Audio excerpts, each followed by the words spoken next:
todo lo que creía saber sobre el Evangelio. Después de la resurrección, los seguidores de Jesús estaban divididos, confundidos y temerosos. Jerusalén hervía de rumores, y cada palabra sobre el Maestro crucificado podía costar la vida. Fue entonces cuando una voz se levantó entre las sombras. No era la de Pedro, ni la de Juan, ni la de Santiago. Era la de una mujer, María Magdalena. Según los textos hallados en Egipto, ella fue la primera en hablar del Cristo viviente, la primera en proclamar que la muerte había sido vencida. En los evangelios canónicos, los hombres dudaron de sus palabras, pero en los textos perdidos, su figura aparece con una fuerza que incomoda. María no solo fue testigo, sino portadora de un conocimiento espiritual que los demás no comprendieron. El Evangelio de María describe un diálogo que desafía la autoridad patriarcal del grupo apostólico. Pedro, el más impulsivo, se muestra perturbado por su cercanía con el Maestro. Le dice: ¿acaso él habló contigo en secreto, sin revelarnos a nosotros lo mismo? Y María responde con serenidad: él me habló en visiones, y su palabra es espíritu. Ese intercambio marcó el inicio del conflicto más antiguo del cristianismo, la lucha por quien tenía la verdadera interpretación del mensaje de Jesús. Mientras Pedro y los demás buscaban organizar la fe como una estructura visible, María hablaba del reino interior, del despertar del alma y de la unión con lo divino sin intermediarios. Para ella, el Cristo no era un símbolo de poder, sino de transformación interior. Y esa enseñanza resultaba demasiado peligrosa para un movimiento que empezaba a institucionalizarse. Los registros gnósticos la muestran enseñando a otros discípulos, revelando visiones sobre el alma que asciende a través de los cielos, liberándose de las cadenas del miedo y del deseo. Esas ideas fueron consideradas heréticas siglos después, pero en su tiempo representaban la esencia más pura del mensaje de Jesús, una fe basada en la experiencia directa con Dios, no en la autoridad de los hombres. Sin embargo, el liderazgo masculino de la comunidad no podía aceptar que una mujer ocupara el lugar del guía espiritual. Comenzaron a distorsionar su imagen, a borrar sus palabras, a fundir su nombre con el de una pecadora anónima. Así nació la confusión que atravesó siglos. La discípula se convirtió en pecadora, la maestra en arrepentida, la portadora del conocimiento en símbolo de culpa. Pero detrás de esa manipulación había algo más profundo. Los textos perdidos insinúan que María guardaba un secreto que comprometía la autoridad de los primeros líderes. Un conocimiento sobre la verdadera naturaleza de Cristo y sobre un plan que debía mantenerse oculto. Ese secreto, que comenzó como una revelación espiritual, pronto se convirtió en una amenaza política. Y quienes lo conocían comenzaron a desaparecer uno por uno. Tras los días de la resurrección y la dispersión de los apóstoles, el nombre de María Magdalena comenzó a desaparecer de los registros. Las reuniones secretas donde ella enseñaba sobre el reino interior fueron denunciadas por los mismos seguidores que una vez la habían escuchado con devoción. Pedro y los suyos insistían en un liderazgo visible, masculino, jerárquico. María hablaba de la unión con Dios, sin necesidad de templos, sin sacerdotes, sin intermediarios. Esa fue su condena. Los textos gnósticos mencionan que María partió de Jerusalén, acompañada de otras mujeres y algunos discípulos fieles. Según las tradiciones del sur de Francia, habría desembarcado en las costas de Provenza, en un pequeño puerto llamado Sainte-Marie-de-la-Mer. Allí habría vivido sus últimos años, predicando en silencio y conservando el conocimiento que los demás habían rechazado. Algunos cronistas medievales afirmaban que poseía rollos de pergamino escritos por el propio Juan y fragmentos del Evangelio de Tomás. Esos documentos desaparecieron con ella. En esa región, su presencia dejó una huella misteriosa. Durante siglos, monasterios y familias nobles custodiaron símbolos vinculados a su nombre: el perfume, el vaso de alabastro, la rosa sin espinas. Todos evocaban la pureza de quien había sido injustamente llamada pecadora. Los monjes decían que su tumba irradiaba un aroma dulce que no provenía de este mundo. Era el signo de una santidad que la historia oficial no quiso reconocer. Pero más allá de la leyenda, lo cierto es que María se convirtió en el rostro de una fe alternativa. Sus seguidores hablaban de la Sofía, la sabiduría divina encarnada en una mujer, y del Cristo como principio de conciencia, no de poder. La Iglesia naciente, temerosa de perder el control sobre la doctrina, comenzó a perseguir cualquier enseñanza que recordara su nombre. Las comunidades gnósticas fueron llamadas herejías, sus textos quemados, sus líderes condenados. Y así, lentamente, el Evangelio de María fue condenado al olvido. Sin embargo, en los monasterios del desierto de Egipto, algunos escribas ocultaron copias. Las enterraron dentro de vasijas de barro, junto con otros manuscritos prohibidos. Pasarían casi 2000 años antes de que alguien los encontrara. El silencio sobre María se volvió tan absoluto que en el siglo IV, el Papa Gregorio Magno fusionó su identidad con la de una prostituta sin nombre. En una sola homilía, transformó a la discípula más cercana a Jesús en símbolo de arrepentimiento y pecado. A partir de entonces, el mundo conocería a María Magdalena no como apóstola, sino como la mujer caída. El mensaje estaba claro. La mujer que había sido la voz del Espíritu debía convertirse en advertencia. Pero los ecos de su enseñanza siguieron viajando por Europa. Los templarios, los cátaros y ciertas órdenes secretas afirmaban custodiar el conocimiento que ella había transmitido. Creían que su muerte no había sido natural, que su exilio fue, en realidad, una condena impuesta por quienes temían su sabiduría. Porque María Magdalena no solo guardaba palabras, guardaba una verdad que podía cambiar el sentido de toda la fe cristiana.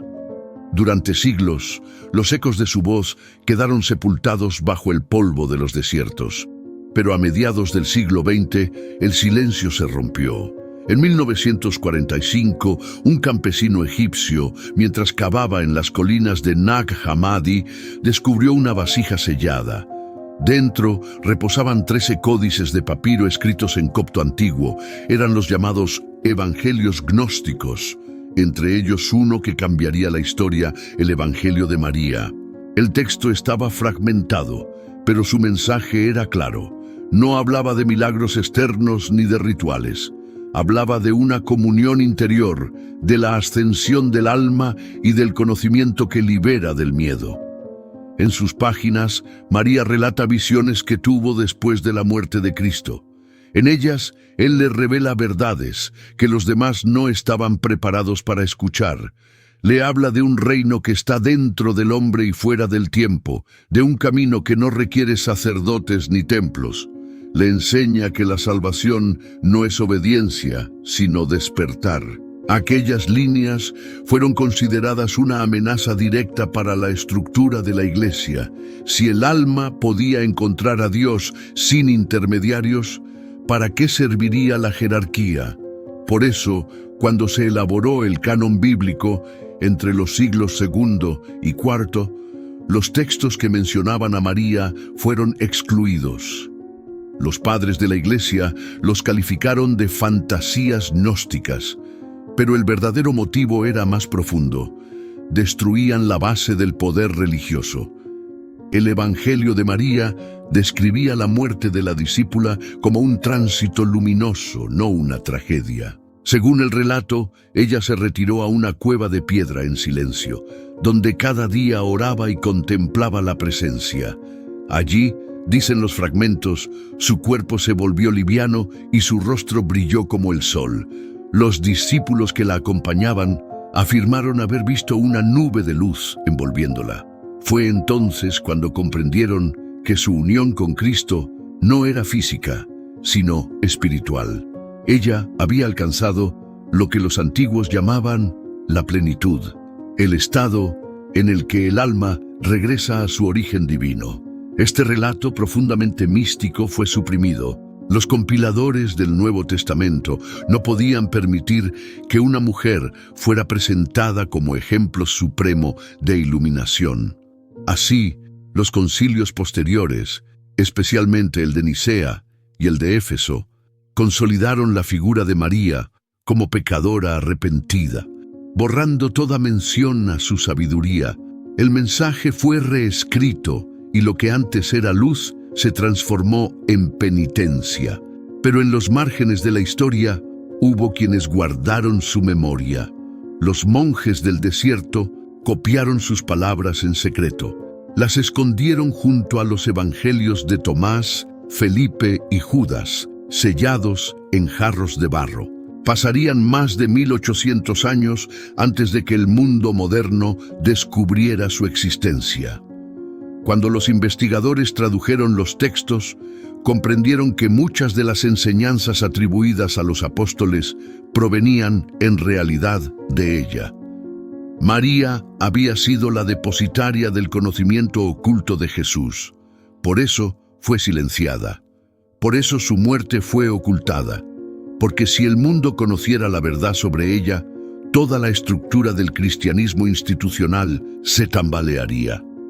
Las últimas horas de María Magdalena están envueltas en un silencio más profundo que su propia vida pública. Ningún evangelio canónico las menciona, ninguna homilía antigua las describe. Sin embargo, los textos apócrifos y los manuscritos que circularon entre los primeros cristianos gnósticos sugieren que su final fue todo menos natural. Según los fragmentos encontrados en Egipto y las leyendas que sobrevivieron en el sur de Francia, María no murió de vejez. Murió en persecución. Las comunidades que la seguían fueron declaradas rebeldes. Su doctrina, centrada en la experiencia interior de Dios, fue catalogada como una amenaza al orden religioso.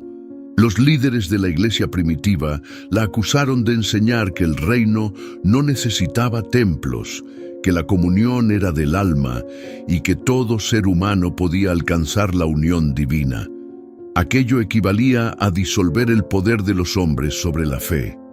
Una crónica del siglo II, atribuida a los discípulos de Basílides, relata que un grupo de obispos locales ordenó su captura.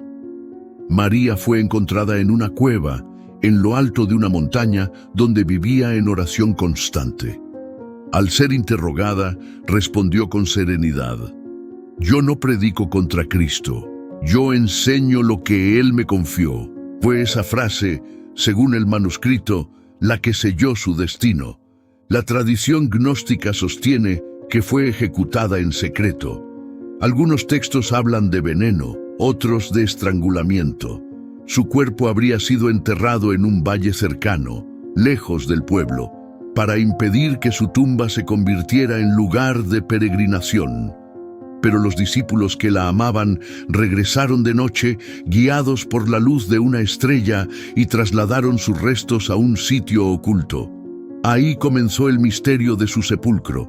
Siglos después, cuando los monjes merovingios construyeron la abadía de Beselay, afirmaron haber recibido una señal divina, indicando que la tumba de la santa se encontraba allí.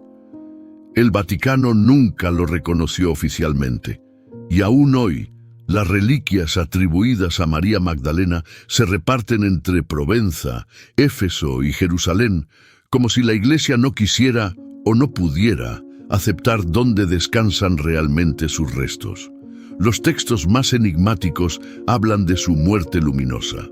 Según el llamado Códice de Sofía, hallado en Alejandría, el alma de María fue vista elevándose envuelta en fuego dorado. Una voz, identificada como la del Cristo resucitado, le habría dicho: Has conservado mi palabra cuando todos callaron. En ti está el rostro del alma redimida.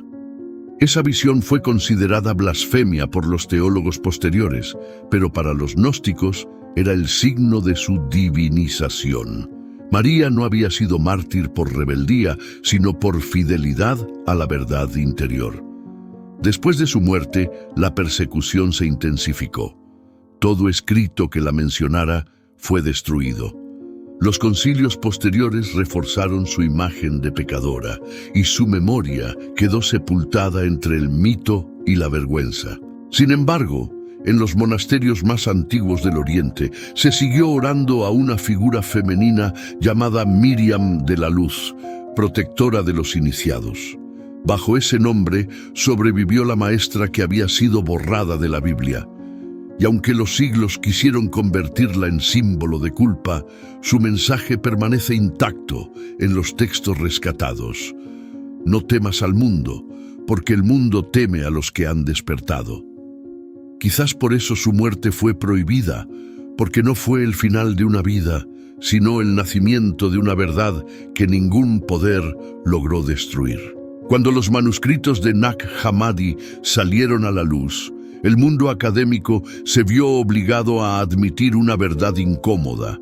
La historia del cristianismo fue escrita por los vencedores, y en esa escritura muchas voces fueron silenciadas.